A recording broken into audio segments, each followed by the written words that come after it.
Yes, this was very much a struggle for me, very much a wrestling that we did together in this about the kingdom, because I think I looked at it a lot. I was asking the Lord kind of, what does that look like? And to me, it was almost like you had like a mayor, a governor, and a president. And I was like, I'll just listen to the mayor.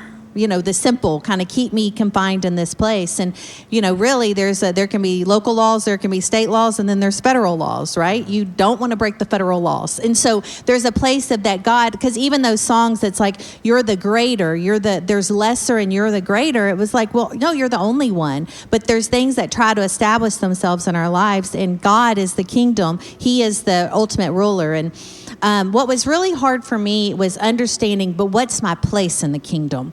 So I was like, I can't be him. Like I would die. Something would happen. I would give up. It's too much. And so I had really just asked the Lord that, like, what does that look like then, my assignment? And so the Lord, through some other people and through reading, I got the confirmation that he told me that I'm an ambassador. And so I was like, okay, well, and what does an ambassador do? All the ambassador does is says, let me tell you about my king. Let me tell you about my ruler. I'm like, I can do that. Welcome people, hang out with people and tell them about Jesus, tell them about God. And so that's the thing. Sometimes we might think it has to look like this, such a difficult thing. He's created who you are. And so the kingdom comes from who he created you to be. And it's been so much fun. Like Jason laughs because he'll say, you get sent to these places that are like beautiful and nice and, I get good food or whatever. Yes. And I'm like, yeah, because God made me in a way that he knows that's more of who I am.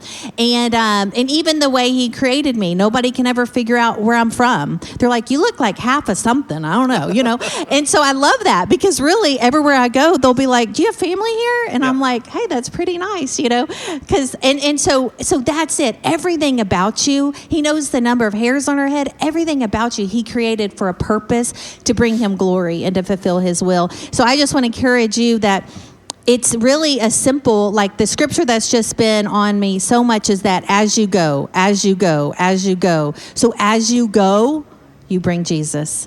That's the kingdom. It's really very simple, but for me, I fought it for so long. And so I just am that place. I've been so tender this week at just the overwhelming goodness of God. Every time I start thinking about it, I just think of that He loves us so dearly. He has such purpose for your life. And all he wants is just for you to surrender and say yes. And that's a daily thing, but it's a beautiful thing.